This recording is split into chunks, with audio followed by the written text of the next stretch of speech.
number 29.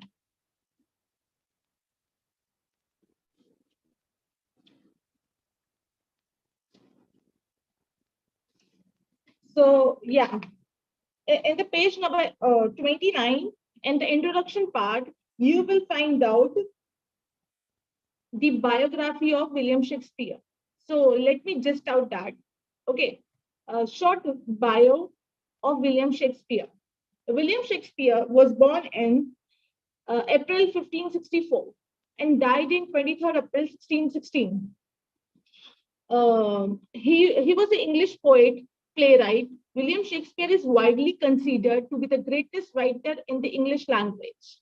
He wrote 38 plays and 154 sonnets. His early life of Shakespeare. He was born in Stanford upon Avon, England, received excellent education with heavy focus on grammar and literature. Married at the age of 18 to Anne Hathaway. Okay. He was 26-year-old and he was, okay. I mean to say that William Shakespeare was 18 years old when he got married to a 26-year-old woman. Her name is Anne Hathaway, who was pregnant with his child. Okay. And then they have twins. The name of those twins are Hamnet and Judith, born in 1585, and Hamnet dies at the age of 11. Okay, so William Shakespeare wrote a play on his son, Hamlet. The play name is Hamlet. Now come to page number 29 again. Let's read the introduction part so I can explain you properly. In this unit, we shall discuss Shakespeare's play, King Lear. Okay, it's a tragedy. It would be useful for you to read the original play before you read the discussion of it. To read it along with the original play so that you can connect the critical comment to the text.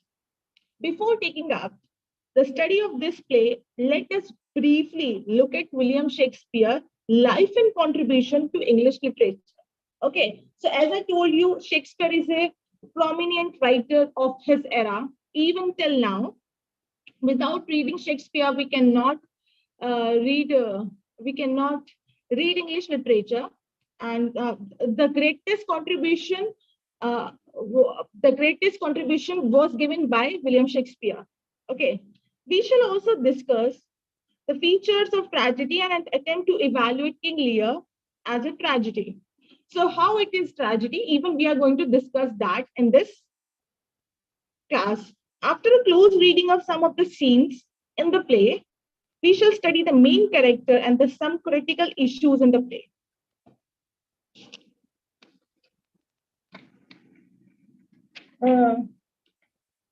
Now, come to page number 30. Let's read what is tragedy. Okay.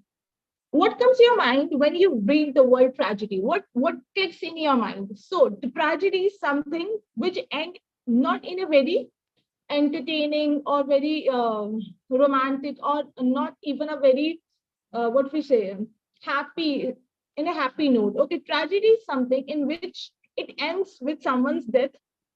It ends with sorrow. Okay, so remember, when the word tragedy comes in your mind, tragedy is a work of art that portrays the protagonist in a sad and serious manner and present his downfall. So when we read someone's tragedy, it shows that we are looking for that protagonist downfall. Okay, that's called tragedy. That protagonist of that specific play or the drama, he did some action which is not in his favor. So that's led to his tragic flow or the tragedy in the play. Okay, let us look at the Aristotle's definition of tragedy. A tragedy is then the imitation of an action. What is tragedy? It's an imitation of an action, whatever we are doing. That is very serious, complex, and of a certain magnitude. In language embellished, with each kind of artistic ornament. In the form of action and not in a narrative form. With incidents arousing pity and fear, wherewith to accomplish the catharsis of such emotions. So here you will find the tragedy definition in page number 30, and the definition given by Aristotle is very good.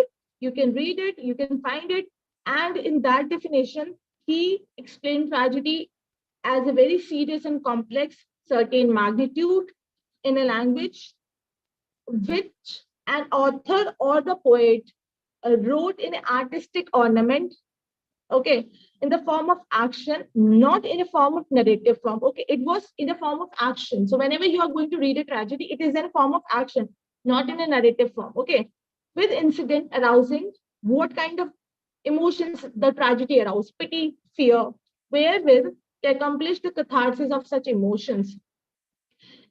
Aristotle's definition of tragedy can be summed up in the following way. How? It imitates a serious and complex action which are with a considerable length. So tragedy, you will find it's a very serious and the complex action, and its length is very good. I mean, you will find it a very appropriate length. It uses poetic languages. It is presented in a dramatic form rather than the narrative form. It arouses. What it arouses? Pity and fear, thereby purges or cleanness emotions of audience. So this is a brief definition or meaning of tragedy. You have to read it by your own. Let me come to Shakespeare again. Okay. Now, when you look at my slides, you will find that Shakespeare wrote total 37 plays, very successful plays, and his vocabulary was huge, somewhere between 17,000 to 34,000 words. The estimated vocabulary of an educated person today is around 15,000. So when we estimate a normal person, so that person read or learn vocabulary around 15,000 words. But Shakespeare was very huge. He gave 17,000 to 34,000 words of vocabulary. So it's like a very huge thing. Now come to comedies of Shakespeare. You can see the names of those comedies written by Shakespeare. All Well That Ends Well, As You Like It, Comedy of Error, Measure for Measure, Midsummer Night's Dream, Taming of the Shrew, Much Ado About Nothing, Twelfth Night, Merchant of Venice. Okay, so these are the comedies of Shakespeare. Now come to tragedies: Julius Caesar, Hamlet, Macbeth, Othello, Romeo and Juliet, King Lear. As I told you, as just I explained you about the tragedy, let's read out. What is tragedy? A play dealing with tragic events and having an unhappy ending, especially one concerning the downfall of a main character. As I told you, who is main character? Protagonist is the main character of any drama, play, or book. Okay, so when that protagonist did something in his action, he did something wrong action in the play that led to his tragic flow, and that led to tragedy. King Lear is a tragedy written by William Shakespeare. Now let's read what is King Lear. Okay, you will find different types of tragedies in your book in page number 31. Elizabethan tragedy, Shakespearean tragedy. I'm not going to explain all of it because I have limited time with you all. So let's come to page number 32 of your textbook. You will find the characters of the play. Okay, Lear, he was a king of Britain. Goneril, Regan, and Cordelia. These are the daughters of King Lear. Okay, the king of France later married to his daughter, his youngest daughter, Regan, the Duke of Burgundy, the Duke of Albany, husband of Goneril, Duke of Cornwall, husband of Regan, the Earl of Gloucester. Earl of Gloucester has two sons, Edgar Gloucester, elder son, Edmund Gloucester, bastard son. He's an illegitimate son. Okay, the Earl of Kent, Curran, a courtier, a gentleman, Oswald, an old man. Oswald is a Goneril's steward, an old man is a Gloucester tenant, a captain, a hollard, fool, knights, gentlemen, soldiers, attendants, messenger, and servant. These all are the characters you will find in this play called King Lear. Now let's read a brief summary of this play. Okay, King Lear is one of the Shakespeare's great tragedies written during the same period. Which period? As his other tragedies, Hamlet, Othello, Macbeth. These all are written in 1801, 1802, 1804, and 1805. It's a sequence of tragedies written by Shakespeare. Okay. It is a story of painful self-discovery that deals with ideas. It explores the validity of moral values by testing everything. Critics generally agree that Shakespeare does not provide any answer to anything in the play. He simply makes an observation or comment about life. So, when we read King Lear, we will find out that it's a painful story which led to the self discovery and deals with new ideas. Okay, it explores the validity of moral values and by testing everything. Okay, and even critics generally agreed that Shakespeare does not provide any answer to anything in the play. He simply just make the observation and comment about the life. I'm not going to read all the acts. I'm sorry for that. Let me tell you the summary of the King Lear. What happened? What was in the play? So this Shakespeare, King Lear, was deal with two plays. That is, one is the main play and second is a subplot. In the main play, you will find out King Lear and his daughters. Okay. In the subplot, you will find out who the Earl of Gloucester and his two and his sons Edgar and Edward. So this is a play. You will once please come to the page number 38. So let me explain you properly. 3.3.3, the plot and the subplot. The arrangement of the plot and the subplot fall within the structure of Shakespearean tragedy. So this is the Shakespearean tragedy. In the theme of blindness too, Lear is the archetypical blind hero. Okay, blind on his own faults. He is not literally blind that he doesn't have eyes. Here we are saying him blind because he could not able to see the reality because he was busy in busy in himself. He just want to be get flattered by the words, not by the action. So that's why they use the word blindness here. The Earl of Gloucester's blindness is a result of his action, and later the Earl of Gloucester was will is really got blind in the play because of King Lear's, because his daughters and his daughters and daughter's husband, that means that Cordelia and Goneril husband, they led to they put something in Gloucester eyes. Because of that, Gloucester got blind. So the Earl of Gloucester blindness is a result of his action. His action means King Lear's action and his mistress of his son Edgar. And both the father pays for their blindness in keeping with the traditions of tragedy. Now I'll tell you the story. So what happened? The story started with the Lear. King Lear was a very great king in the great king. He wants to divide his kingdom in three parts. Okay, let me read.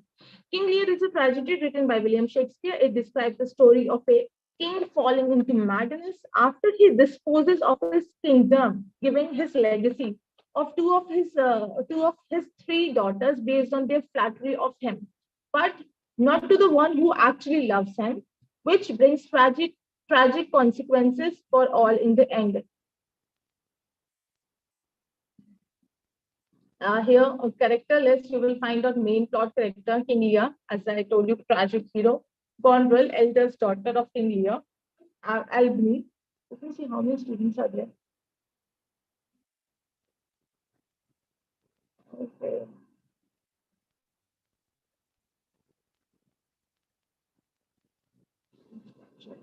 Okay, Goneril, eldest daughter of King Lear. Albany, husband of Goneril. As I told you, these all are the characters which I already explained with all of you. And the subplot is going to deal with Gloucester, Edgar, Edmund, and Kent. So let's read the play plot. So the plot started with the King Lear. He wants to divide his kingdom into three parts, and uh, but he put a condition. He said that I'm going to divide my kingdom in three parts on the basis of flatteriness. Means whoever my daughter is going to flatter me in a very good manner in the public, I'm going to divide that huge part of my kingdom to that daughter. So one by one, all of his daughters came and they started flattering the father. Goneril did Goneril flattered very wisely.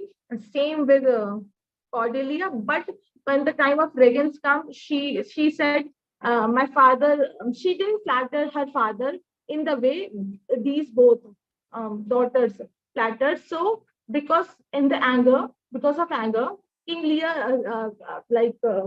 King Lear banished his youngest daughter Regan, whom he loved the most. He banished Regan from her kingdom, and in the same time at the same time King Lear called two persons, the Duke of Burgundy and the Duke of there is one more person. They came to marry to Regan, but uh, when they heard Regan's speech uh, for his father, they decided not to marry her because his her father, Reagan's father, that was King Lear, banished Reagan, and now Reagan doesn't have any property, any share of property, nothing. He has nothing. So at last, they both Duke denied to marry Reagan, but the Duke of France, the King of France, okay, the King of France, he came and he said, "I am going to marry Reagan," and at last he took Reagan to his kingdom. King Lear was a king of England. Regan now is a queen of England because she married to the Prince of France. Okay. What happened in the play? The play went to a very tragic end. The properties share divided for Cordelia and Goneril in two parts, Goneril and Cordelia. Now, King Lear divided all of his properties except 100 of his knights and his fool and Kent. Okay, so he was like, I'm going to keep 100 of my knights with me, and the rest of the properties I'm going to divide with each of my daughter. That means Goneril and Cordelia. Now, Goneril and Cordelia have to take care of King Lear month by month or day by day. So when King Lear was staying with Goneril, she started behaving in a very rude manner, and she uh, she does not want King Lear to stay in her house in her kingdom. So she so what she did, she said to King Lear, please go to Cordelia's house. When Cordelia receive, in the same time, Cordelia receive a letter from Goneril that father is going to come to your house or kingdom. Let's say Cordelia, she was like, I'm not going to take care of him. And in the same manner, when King Lear realized that none of his daughter is going to take care of him, he started. He took all of his knight and he started moving. He left both the kingdom and he started moving towards searching of her youngest daughter Regan. In the middle, she found that in the middle, King Lear found that none of his daughters love her the most except Regan, and now he started missing Regan. But it is it's too late. In the same parallel way, in the subplot, what is going on? Gloucester's son Edgar and Edmund. Edgar was a very good son as compared to Edmund. Edmund is a illegitimate child, and he just want to take everything of Gloucester's for him. He doesn't want to share any of Gloucester's share to Edgar. So he make a villain to Edgar, and he become a very good son in front of Gloucester. Later, what happened? And when that who Gondrel is having an affair with Edgar. Oh, sorry, Edmund. Gondrel is Edgar's daughter. She's having an affair with Edmund. And later, when King Lear was about to go to Regan's, that means to France to take the help from Regan. In the middle, what happened? At last, what happened? First, Gloucester died with the hand of Gondrel and her husband, Albany. Even his illegitimate son Edward was involved in that. Then Edmund died. Then at last, everyone is dying one by one. At last, King Lear left. Even he died at the last.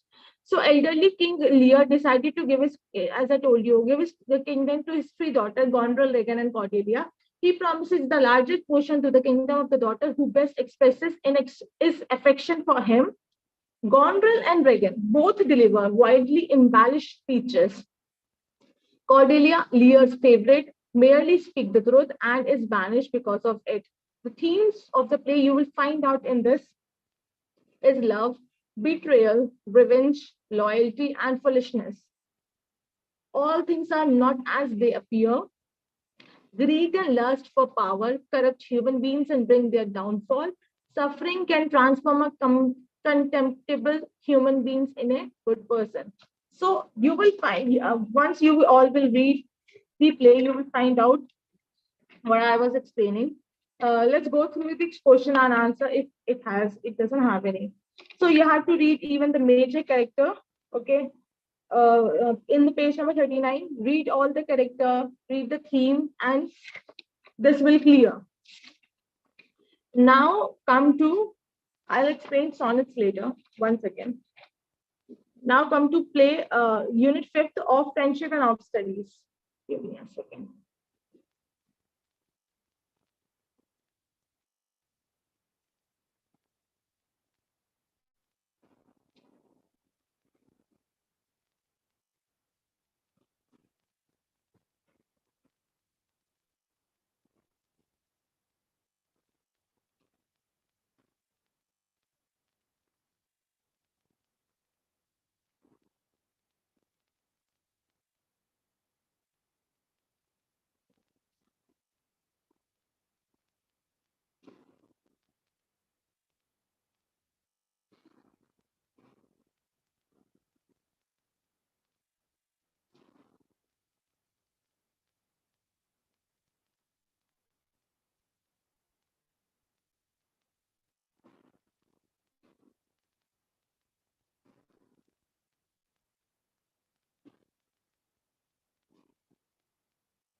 Okay. Now come to unit 5th. We are not going to discuss unit 6 in today's lecture. First, I will finish 5th, then I will come to unit 4. Okay. Open page number 57, all of you. Bacon. He is a 16th century poet. He is an intellectual and moral person. Okay. In this unit, let's come to page number 57. Let's read an introduction. So we will have an overview picture what we are going to read. In this unit, you will study two famous essays by Francis Bacon, who marked the beginning of the English essay. In this context, it is useful for you to know the age in which Bacon lived and its impact on him. You will also find useful the account of his brief biographical sketch and on his contribution to the English essay. For you, better understanding of his essays. Okay, we are in this chapter we are going to read two of his essays, that is of friendship, okay, and of studies. These both are very good essays. I personally like it. Let's read about Francis first. He's in the 16th century, for the second time in the recorded history of the world, an intellectual and moral development. According to F.G. Shelby in Bacon's essay, took place if the first time was is the age of Plato and Socrates, the second was in the.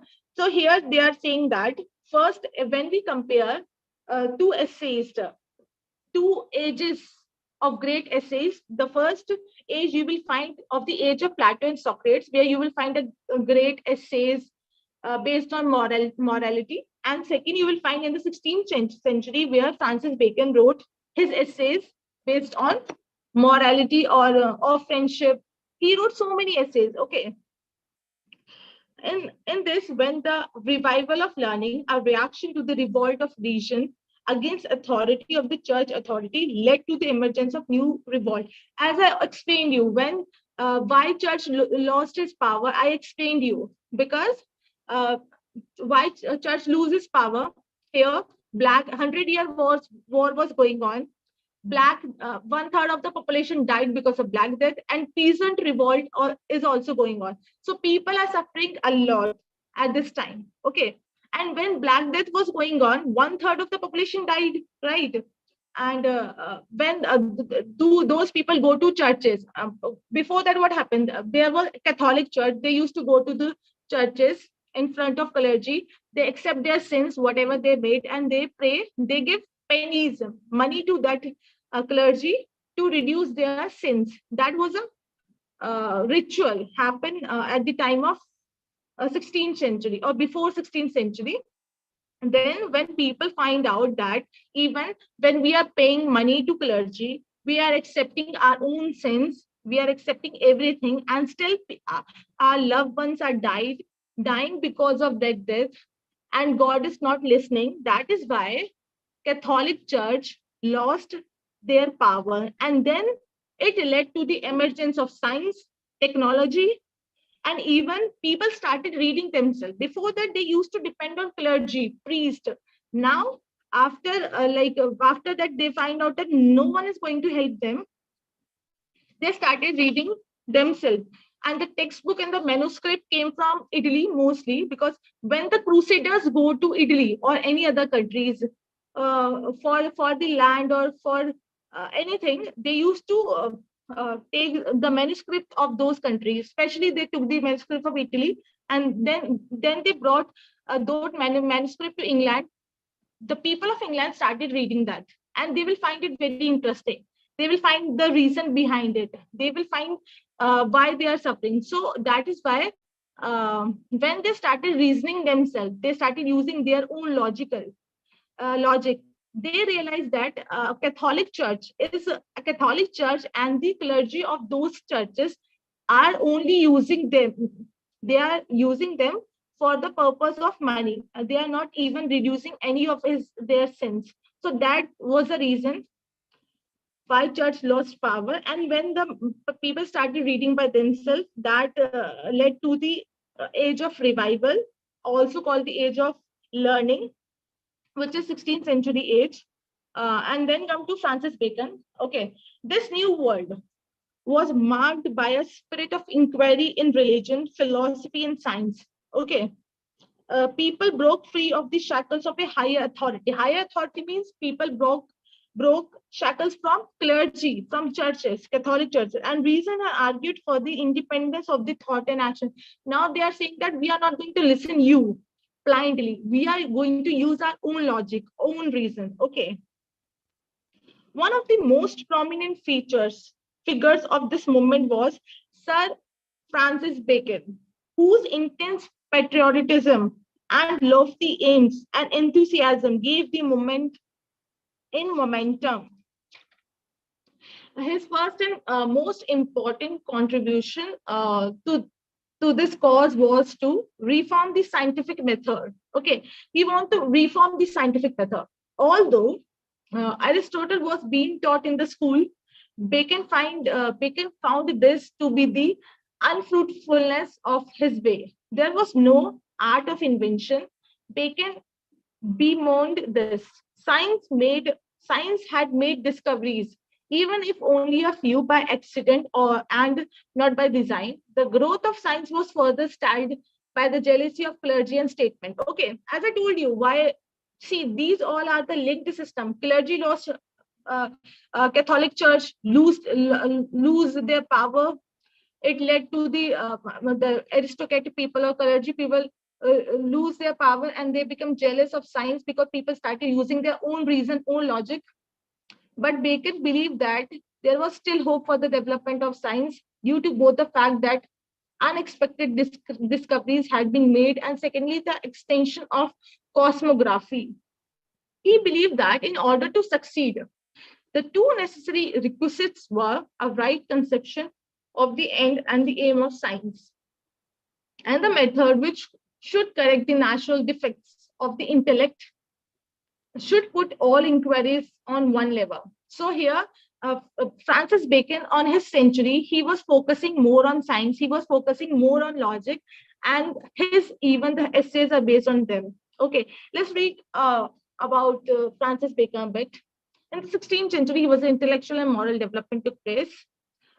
First time in the age of Plato and Socrates, revival of learning started. A revolt of reason against authority led to the emergence of a new world. Now read the life of Francis Bacon. He was often called the father of modern science. Bacon was born in London in 1561. His mother was highly educated, deeply religious, and interested in the reformation of the church. Even her mother believed that the church should get reformed. Church should change the way they are dealing with normal people. Okay.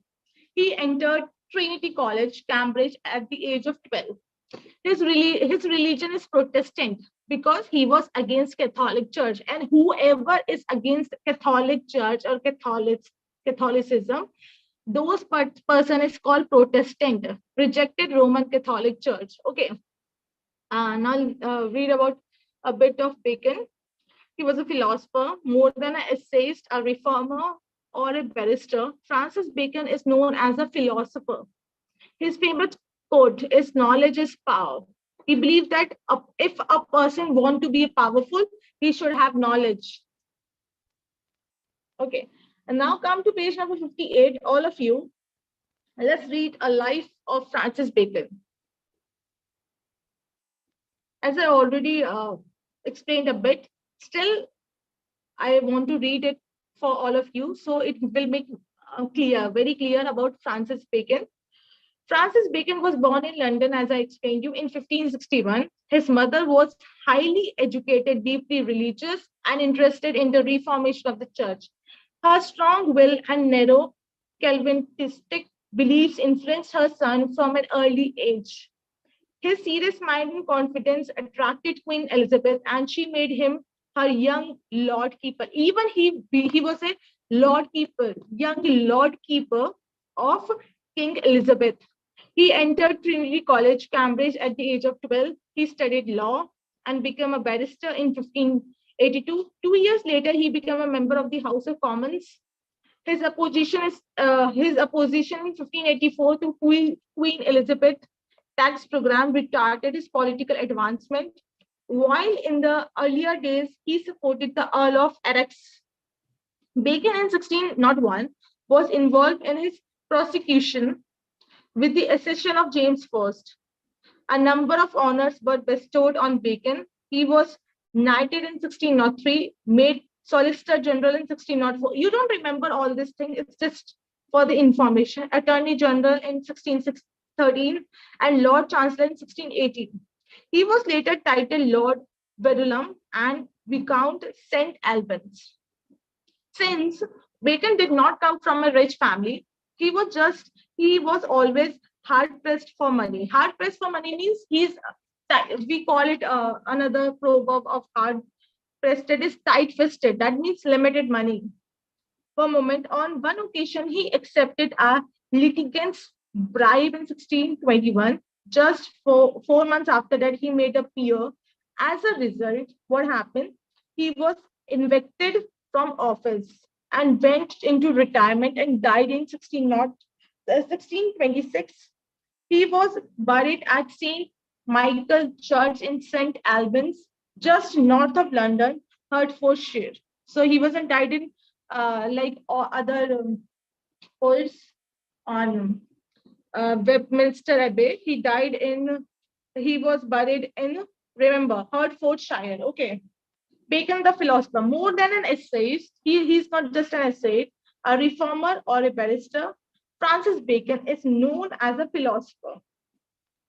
He outlined the principle of the inductive method, which led to a breakthrough in understanding science. So he was mostly focused on science. He was like, okay, fine, you already know about the superstitious stuff. You already have the knowledge about your religion. Now let's use our reason based on science. Okay, scientific methods, which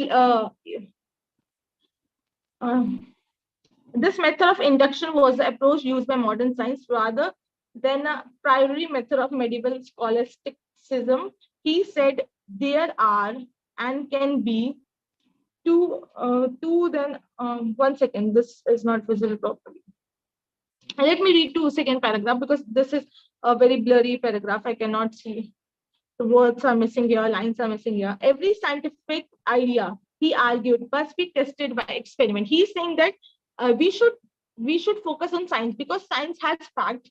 Science is based on experiment, and we can see the result in the science. Instead of focusing on superstitious stuff like going to church, accepting our sins, and giving money to clergy, let's focus on science. Let's focus on the thing. How can we save our loved ones from black death? Okay, with idea following experiment, the whole natural world would be understood. They can argue that the only knowledge of importance to man was empirically rooted in the natural world. He's saying that only knowledge has a power to change a human being. Okay, and that indefinite system of scientific inquiry would assure man's mastery over the world. If a person has a knowledge, he can master the world. Okay, he was the originator of the expression, uh, knowledge is power. So this famous quote, knowledge is power, is given by Francis Bacon. He was the originator of this expression. Bacon, along with Galileo, is known in literature as the great anti-Aristotelians who created the modern scientific view of nature. So here, not only Bacon, with Bacon, there is another person called Galileo. In literature, they refer to as Aristotelians who created modern scientific method view of nature. Carlyle thought Bacon was one of the few who would converse with this universe firsthand, and Lord Macaulay thought that Bacon had a wonderful talent for packing thought close and rendering its portrayal brilliant expedient. So here, these are two people, Carlyle and Lord Macaulay. They like appreciate Bacon based on his writings. Okay, give me a minute. Let me have a sip of water, then I'll continue.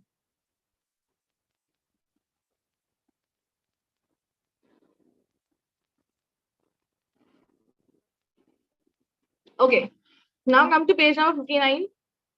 Bacon's writing. Let's read about it a bit. Then I will explain you of studies and of knowledge. Bacon's first work was The Advancement of Learning. You have to remember this. Okay, 1605, followed by Novum Organum in 1620. So his first work, known as The Advancement of Learning, which was published in 1605, followed by Novum Organum in 1620. It was a part of his larger philosophical work. Okay, his essays were written between 1597 and 1625. They contain his personal reflections on men, manners, and moral. So his best essays based on three things: men, manners, and morals. Bacon's pithy, witty advice shows him up to the one of the finest prose stylists of English literature. Bacon also made a great contribution to historical writing. He was a master of which stylist, his scientific work can be read and pleasure even as literature. So here, when we read Bacon's work, we will find out that it's not only based on science. Even you will get entertained by those words. You will get entertainment. Okay. If Columbus discovered new lands, he saw himself as an intellectual Columbus. Okay, now they are comparing Francis Bacon with Columbus, who discovered America. If a Columbus can discover new land, so even in the same manner, Francis Bacon discovered an intellectual Columbus. Okay, revealing the wonders, the new world of science to his contemporaries and bringing back ships frightened with useful knowledge. His utopian fable about the island of Pensalem, the New Atlantics, came out in 1627, appended to Sylvia Silverum. Here, he described an island governed by an Academy of Sciences, founded for the knowledge of causes and secret motion of things. And his final work, The World, came out 3 years after his death. Bacon is outstanding for his style. Okay, he was famous for his style, sagacity, more emphasized by his range of ideas. Initially, his essays were meant only for private circulation. So when he started writing an essay, his essays were only for private circulation amongst his close friends. But later, gradually with time, they become so popular as a genre and his own reputation as an inventor that he revised the first series and add 28 new essays in a smoother, less immature style. This edition contained 58 essays written with a perfect mastery of language and with confidence. So first, when Bacon initially started writing an essay, he used to show his essays to his friends. Okay, like we write something new. We used to go and share these stuff with our friends. When our friends will appreciate us, okay, fine, this is good. This can be published. So then we go for publications or something. Okay, in the same manner, Baker did. His style is known for its loaded meaning, allusions of the Greek writer and thinker, comparisons and example from daily life dot his essays by the way of example. Numerous quotations and illustrations drawn from the Bible, the classics, and Machiavelli seem necessary to his argument. Bacon went to these lengths because he believed that the popularity of his essay was ephemeral. So he wrote all that interested him. Bacon is writing everything which interests him, not like to please the audience or the public. He's just writing everything for on the basis of his interest. Many of the essays, however, were made up of extracts from other works, yoked together to make a new essay. To him, life was a stage in which men played their part, just like Shakespeare. He thinks that life is a play and we all are the players and we are playing our own part. Here, adversity is necessary to evoke the practice of virtue. Friendship is nothing but a condition necessary to make man's judgment clearer and his happiness more complete. Bacon's style is, however, elegant, is simple.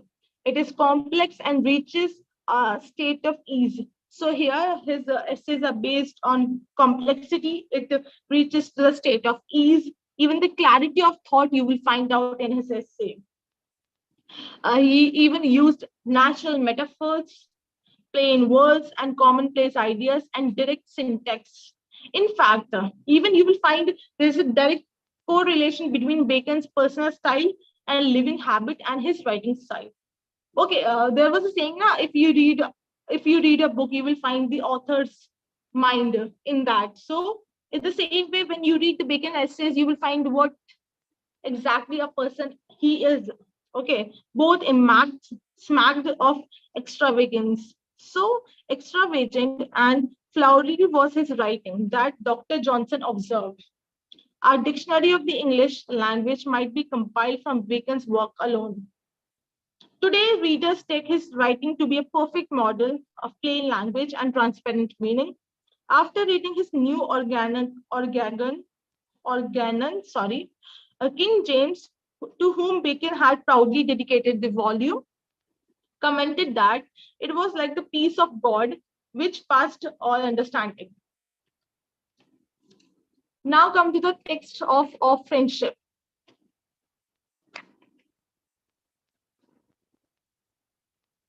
He started this essay with Aristotle words. Okay, whatsoever is delighted in solitude is either a wild beast or a god.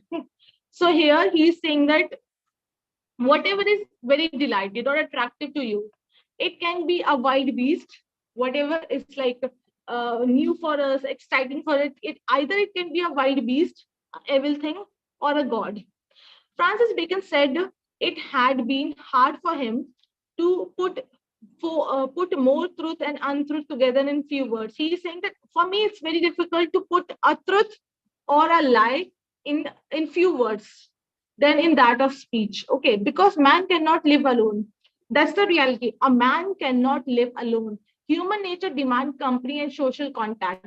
If a person is, let's take an example. If a person is stolen in a room, it's like kidnapped in a room, and he does not have a sun, air, or anything. He does not have any contact with any other human. He became mad because human beings are made in a specific manner. That is why we call a social human being, because we need company, we need interaction, we want to use our mind. If our mind is not in in use, we become mad. So that's why he said it. Human nature demands company and social contact, and only saints can live who is detached from materialistic world. He is saying that only saints have the power to live unattached with this materialistic stuff.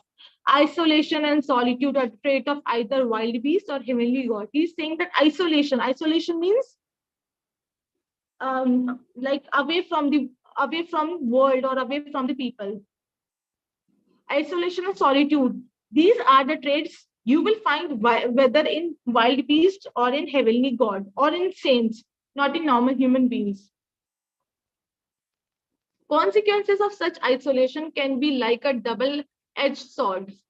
Okay, Bacon points to the philosopher like Epimenides, the Candian, Numa the Roman, Empedocles, the Cilicians, and Apollonius of Tyana, who postulated theories unique to their age and contemporaries. So these are the names you will find in his essay of friendship. Okay, remember the name if possible. Even several spiritual men find great benefits and progress through prolonged abstention from public figure. Bacon attempt to differentiate between what kingship and general crowd. For him, there is big difference between strangers of society and known friend. A person can feel lonely in crowd too. Here he's saying that okay, there can be um, an exception. There can be a saying that not every human is a social animal. Some need isolation. Some is born. Some like to be alone, and not we cannot say that if we are crowded with people we feel delighted. If even we are crowded people, we it's there is a possibility that we feel alone. Our friendship demands the involvement of passion and feeling. Okay, a true friend acts as a secondary valve for the heart to pump life into a sick person. Here he is comparing a true friend with a pump of a heart pump. Okay, he's saying that a true friend is a secondary valve. Secondary valve.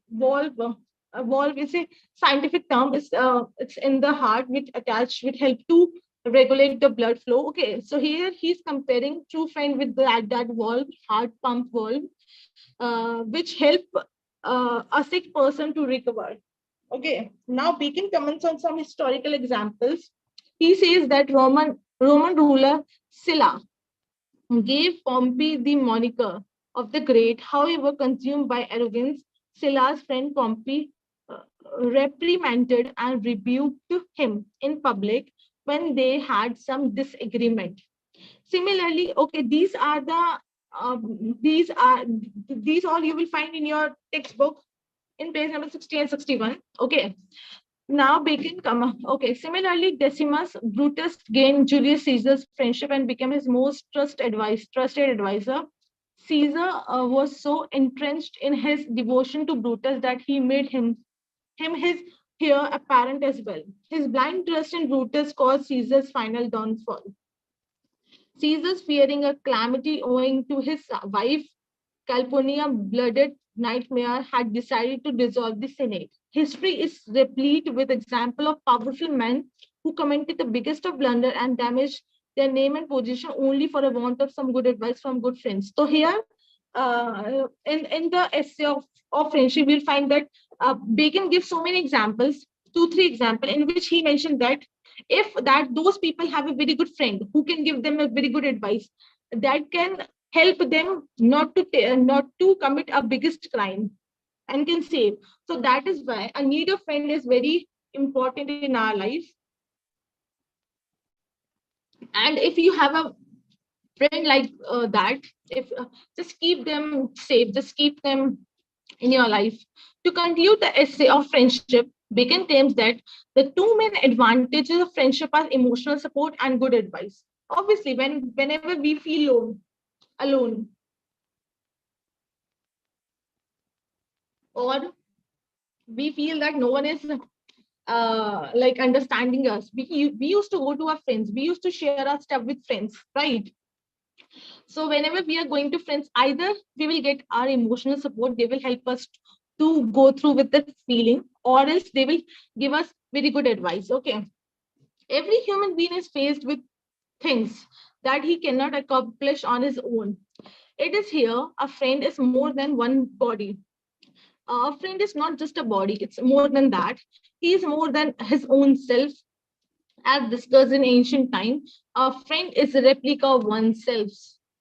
Bacon feels that a loyal and self-sacrificing friend is a friend not just for life but even in death. Bacon ends the essay condemning an unsociable man without friends as an aloof being not fit to belong to society. Okay, this was a text of friendship. You will read by your own. And if you find any difficulty, please ask me anytime in the next class or even in this class. Now come to page number 68. We are going to read the text of studies. Okay. In this essay, Bacon expressed why people are studying and purpose behind studying. Why we are studying. See, if we are doing something, if a human being, if a normal human being is doing something, it should have some reason and logic behind it. If you have not known what you are doing, then you are just wasting your life. Okay, so in this essay, Bacon expressed why people are studying, why we are studying, why I am teaching, why you all are studying. It has a reason, okay, and the purpose behind studying. He is also known as a father of essay, as I told you. Studies serves for delight.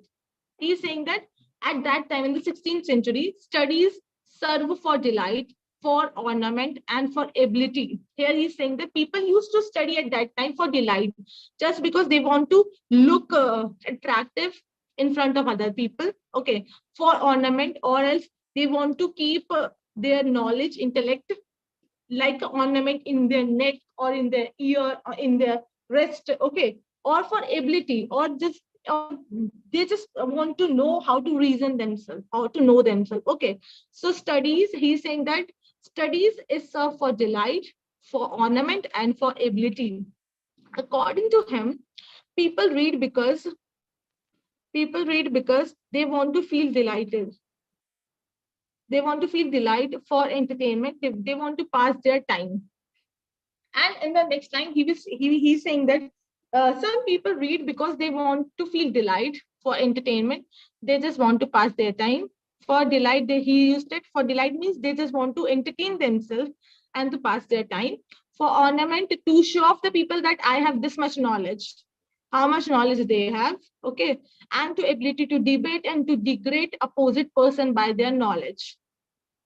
Okay, he's saying that people studies only for these three reasons. Delight people are lazy and slouch. He's saying that delight people, you will find whoever is studying for delight, they are very lazy and slouch. Whoever is studying for ornament, those people are very much social. Okay, whoever whoever studies for ability can make good scholars, but cannot make practical person. According to Bacon, best way to study is by using their knowledge in practical way. He's saying that only bookish knowledge is not sufficient. If you have a knowledge, just go and use that. Use that in your practical life. Experience that. Learn from it. Learn from those experiences, not only for of your experiences. Learn from other person's experiences as well. If we are not doing that, then it will be difficult for that person to deal with the outer world. Books can give pleasure when it is reading in private. Okay, now he's saying that if we read book, it also gives us pleasure when it is reading in a private. A crafty man pretentious condemn studies. Crafty men who just pretend they condemn study. They are saying that book is not a book. Book knowledge is not good. Okay, they condemn studies. Simple stupid men admire them. Normal simple people says that, oh, you are this much educated. They just admire them without even knowing that whether that person has that degree with his intellect or not, whether he just copied for exam and passed the exams. Okay, they just appreciate, oh my god, you have this much degrees, that's good. Okay, and wise and intellect men use these studies, experience that, and then use it. Wise people use their experience, use their studies as an experience and use them. Okay, some books, now he's talking about the books. Before that, let me, please answer me, how many people are there in the class? Because I cannot see anyone.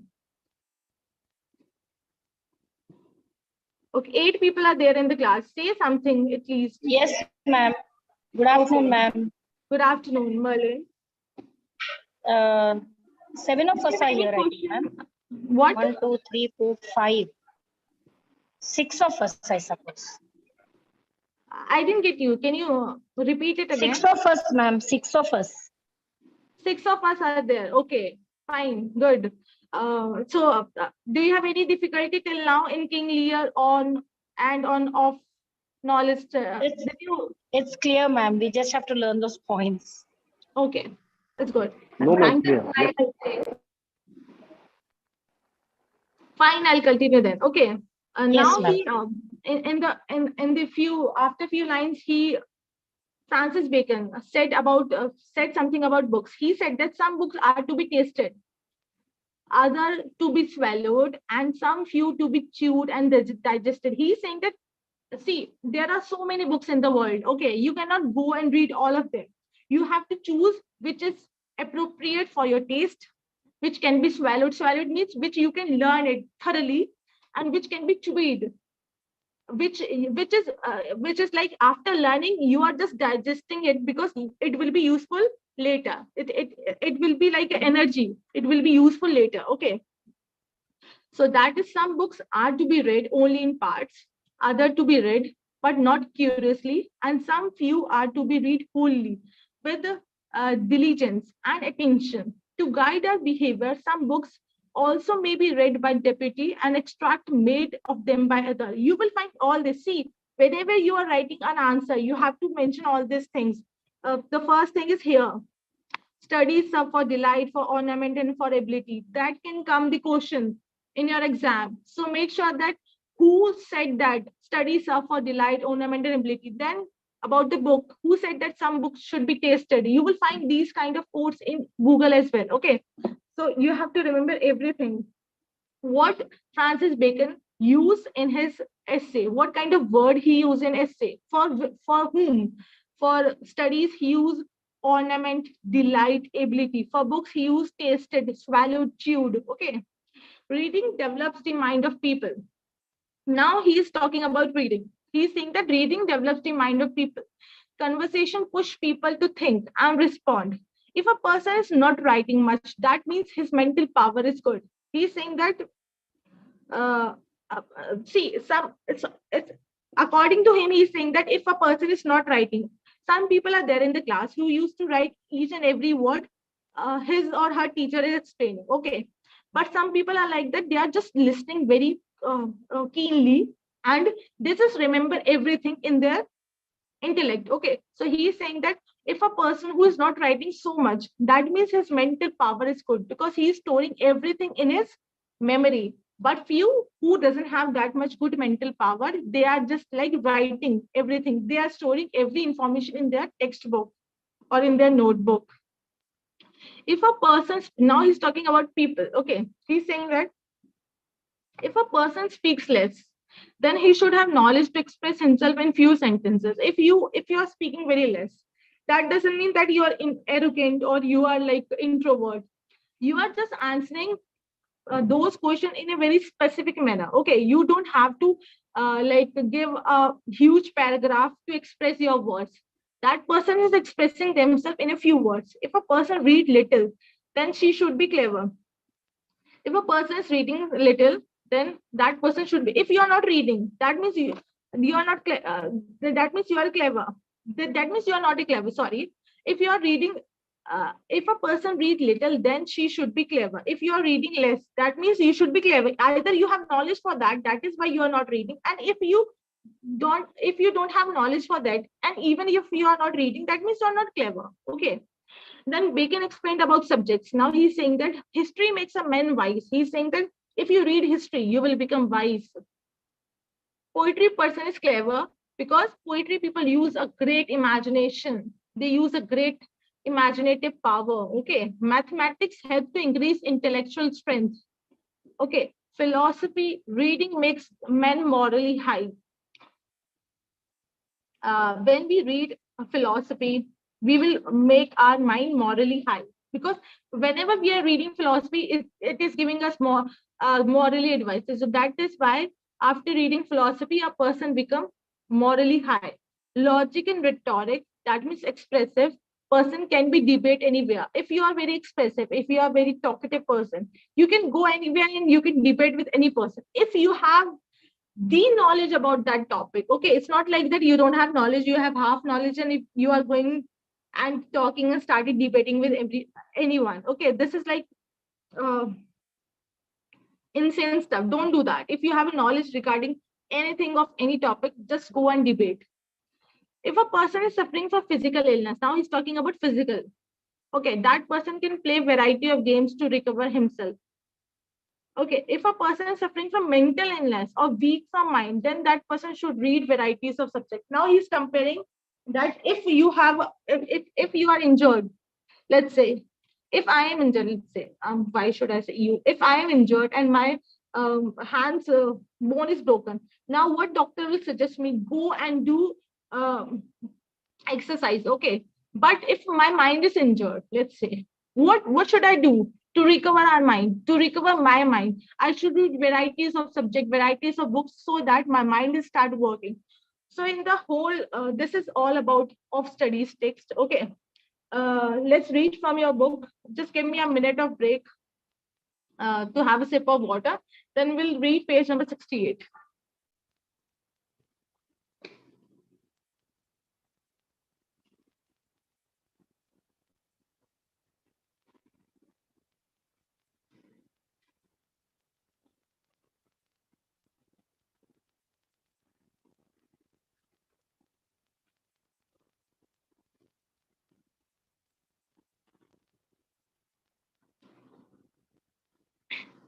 Okay. Page number 68. Studies serve for delight, for ornament, and for ability. Their chief use for delight is in privateness and retiring, for ornament is in discourse, and for ability is in the judgment. As I already explained you, I'm just reading it, okay. And disposition of business. For expert men can execute and perhaps judge of particulars only one by one, but the general counsels and the plot of marshalling of affairs comes best from those that are learned. To spend too much time in studies is slow. He's saying this: if you are studying whole day, you are just slow thing. Okay, to use them too much for ornament is affectionation, and to make judgment wholly by their rules is the humor of a scholar. Their perfect nature and are perfected by experience. For natural abilities are like natural plant.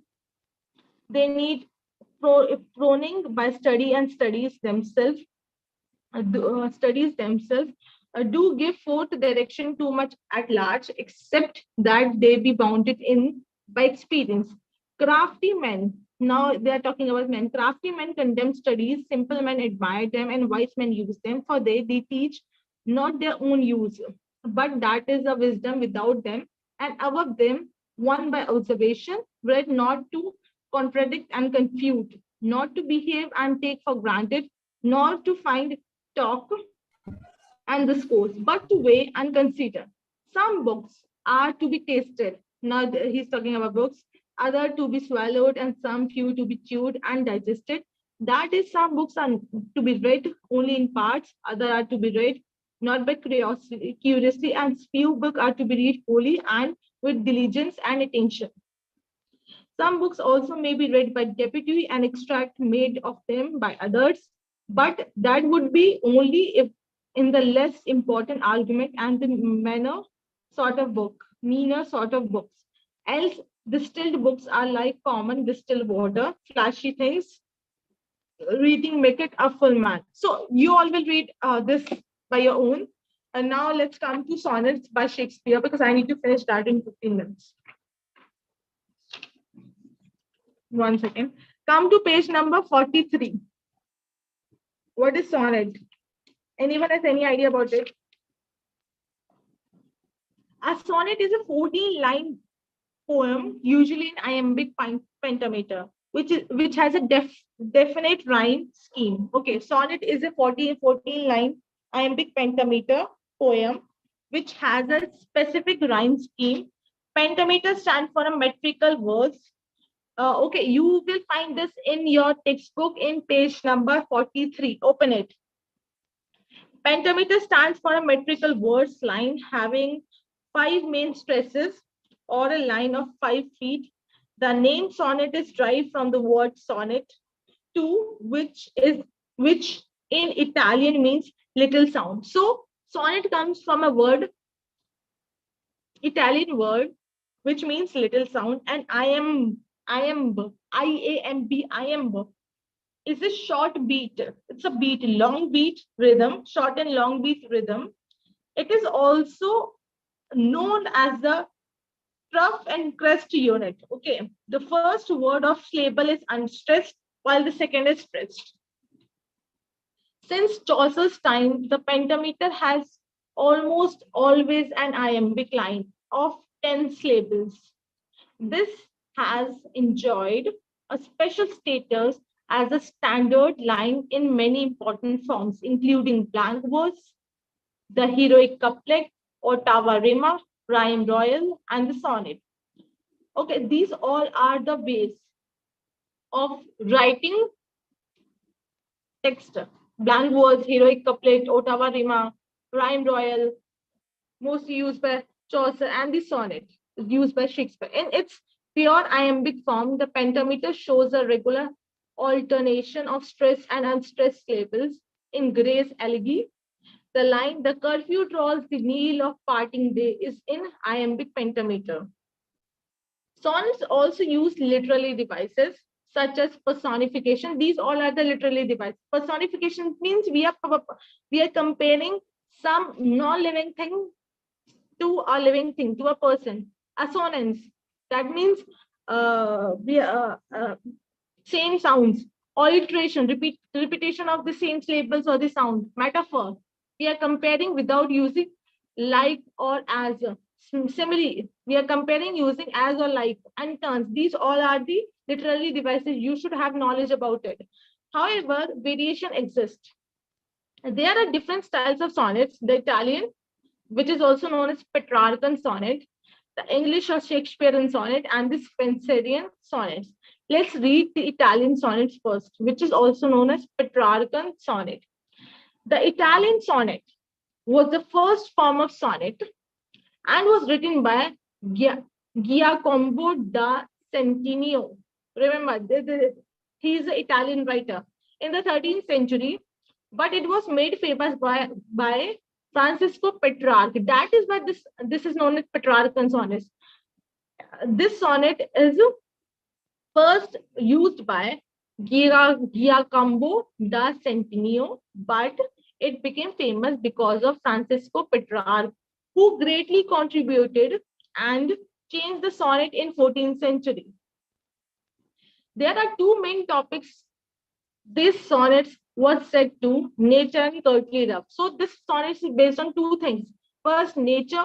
Second is courtly love, of which the latter was the more emphasized by the Petrarchan sonnet form, in which courtly love was more emphasized by Petrarchan. The ideas of social decorum formed the theme of Petrarchan sonnets, while in the love sonnets, the men were depicted as uh, virtuous, patent, and humble, while women were portrayed earthly form as of Virgin Mary and with her qualities of chastity and purity. Men were also depicted as willing to sacrifice their life for their love and were agonized when their love remained unrequited. Okay, this paradox of cruel woman who is chaste and perfect but is cruel enough to see. You don't need to remember everything. Just remember that Italian sonnet is first used by Giacomo da Sentimo in 13th century. Later, it became famous by Francisco Petrarch. Okay, it is based on two things: nature and courtly love. That's enough. Okay, now comes to English or Shakespearean sonnet. Shakespearean sonnet is not actually an invention of William Shakespeare, as Petrarchan sonnet is not an invention of Petrarchan sonnet. The Italian poet Alighieri Dante first used this form in 13th century. Here, the sonnet comprises one stanza that can be separated into three quatrains and one rhyme scheme couplet. Each quatrain has a distinct view on the subject, and the couplet reinforces the quatrain and the contradiction. The Shakespearean sonnet is the most famous type of sonnet and is seen in Shakespearean 154 sonnets. It is characterized by four parts, of which the first three parts are three quatrains, each with the quatrain means four line. Okay, each with a different emphasis on the subject of the sonnets. The last or fourth part is the ending rhyming couplet that acts as a turn or an epigram to sum up the sonnet. The rhyme scheme used here is A B A B C D C D E F E F G G. They are usually in iambic pentameter, where the rhyme scheme is A B A B C D C D E F E F G G. Remember this. Now comes to last Spenserian sonnet. This sonnet type is similar to Shakespearean sonnet. Like the Shakespearean sonnet, this one too is one stanza poem with three quatrains and a rhyming couplet that serves the same purpose as those in the Shakespearean style. It also uses the Petrarchan concept of courtly love and nature. Okay, it also based on nature and courtly love as Petrarchan sonnets. Um, However, the main difference is the rhyme scheme, but the rhyme scheme is changed here. The quadrant of Spenserian rhyme within each other. The rhyme scheme here is A B A B, B C B C, C D C D, and E E. The originator of this sonnet form is Edmund Spenser. That is why this sonnet is known as Spenserian sonnet. Though this sonnet is a deviation from the Shakespearean sonnet, it links with the Italian sonnet. It is characterized by this sonnet being broken down into four parts. Okay, of them, the first three parts are three quatrains, each with a different emphasis. The last part is also rhyming couplet that also turn in epigram. Here the rhyme scheme is A B A B, B C B C, C D C D, and E E. This overlap in a rhyme scheme links the subject and emphasis of each quatrain.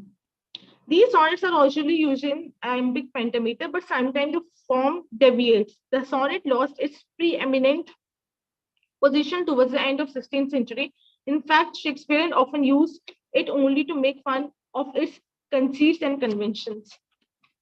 Okay, now come to page number 47. The poem Sonnet 15.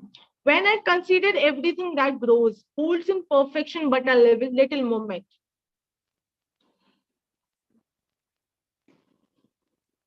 Okay, that this huge stage present naught but shows whereon the stars and secret influence comments. And let me explain you the summary of it. Okay. When I think that everything that grows has but a brief moment of perfection, and that the world is merely a stage upon which the stars store their hidden influence, extend their illustration. Okay. Here he's saying that when I observe that man grows as plant do, he's saying that man is growing as a plant is growing. Okay. Encouraged and nourished by the sky and hold the stars, and that they flaunt their youthful vitality, and after reaching their prime begin to decline. First, what happened when we grow a plant in a soil? What happened? It started growing. Okay, then there was a period, there was a moment when it is like fully grown, became old, and then started decline. His leaves started falling. Okay, in the same way man is grown. Okay, um, first in the youthful time it's on the peak, and then at the old time, at the old age, it started falling. In the same way, he's saying that the opening line remind of the changes of the theme of morality, which show engrossed the poet's attention. He perceived the hands of dooms in nature possess such beauty and perfection. Can be seen in the youth, young man, that the whole world is warning against time to prevent his aging and gradual decline. Okay, everything that grows, the paraphrase is specific, that it relates to growing thing. That means everything that grows means every living thing, not object does just exist. It's not, we are not talking about non-living thing. Okay, just like brass, stone, earth, boundless sea, the poet views the youth as a part of nature's creation, but having the deficiencies of decay and death, which all growing things face. Just like youth, they have the ability of procrastination. He's saying that same as same as with nature, holds in perfection. That means remain at its state of perfection. Nature ensures that all organic things reach a point of excellence and stays as it is just for a short while. Shakespeare's first reference to the world as a stage. Here he said, "Na, we all human are in a stage playing our own roles." Remember the famous speech in As You Like It, all the world stage and all the men are merely players. This line is taken from As You Like It, is a comedy, just I explained you few minutes back. Here is a reference of the world, the globe, the grand scheme of the universe. He asserts that the visual reality of the world is illusionary, that since it is temporary, whatever we are saying, it's just an imitation. Even the Aristotle said that in his work. What's the work? I don't remember the exact work name, but yeah, even Aristotle said that we all are just imitating something. Okay, this is not the reality. Even the Shakespeare said that. He has said that the visual reality of the world is illusionary, that since it is temporary, it should not be given great credence or value. Perhaps the reference is a Plato's cave. Yeah, there was a Plato's cave in which reality is depicted as a shadows cast on the wall of the cave by figures dancing in front of a fire. The dancing figure being forever enclosed and never catching a glimpse of the daylight. Let me tell you how. Uh, 1 second. Give me. I'll explain you what they are saying. Plato's cave.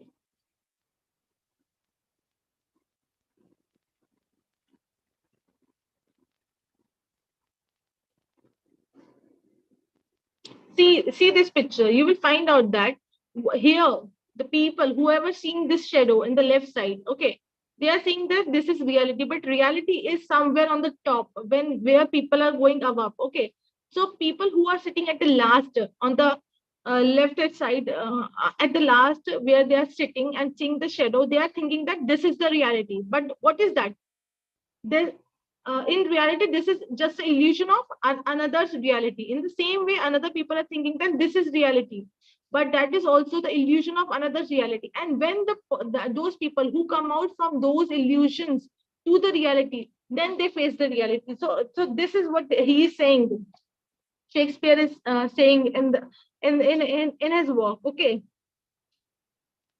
he believed that the star influence men behavior, and event influence here is used by mean and technical Aristotle term either.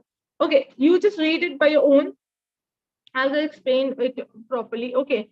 Time and here, even in this, he said that time and decay are personified here. Here, time and decay is a personification. We have limited time to do something limited. Okay, are two gruesome characters who discuss how best to achieve their hated aims, the destruction of living things. In reality, they are both part of same scene. Time brings decay, and decay is inseparable from any living form.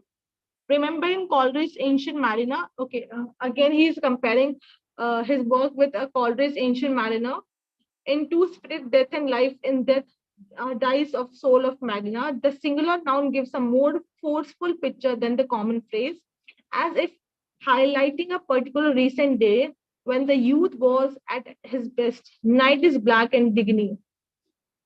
Love of the youth is known to be universal, but all powerful to rescue him from time's swift food, and they war against time in vain. Okay, you have to read. He just explained everything about time illusion, because we are not living the reality. We are just like away from the reality, and whatever we are seeing is just an illusion, and we are just living in the illusion and thinking that we are living in the reality. In the same way, we are living right now. We think that whatever we all are doing is a reality, but that's not true. It is just an illusion. Okay, so Shakespeare explained about reality, Aristotle, Plato's reality, and compare shows the Plato's cave in that. So you have to read three more sonnets, which you will find in page number 49, 51, and 53. You have to read this by your own. If you will find any difficulty, please ask me tomorrow in tomorrow's lecture. Now tell me if anyone has any doubt, whatever I explained in today's class regarding King Lear, regarding Francis Bacon's essay of Friendship of Studies, can ask me. And that's all for today. Where should I come to the class?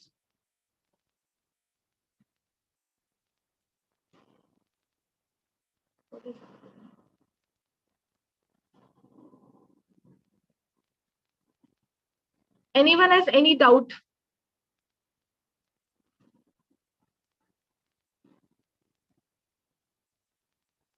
Fine, then that's all for today. Have a very good day, and be ready for your next class. Thank you, ma'am. Thank you. Thank you, ma'am.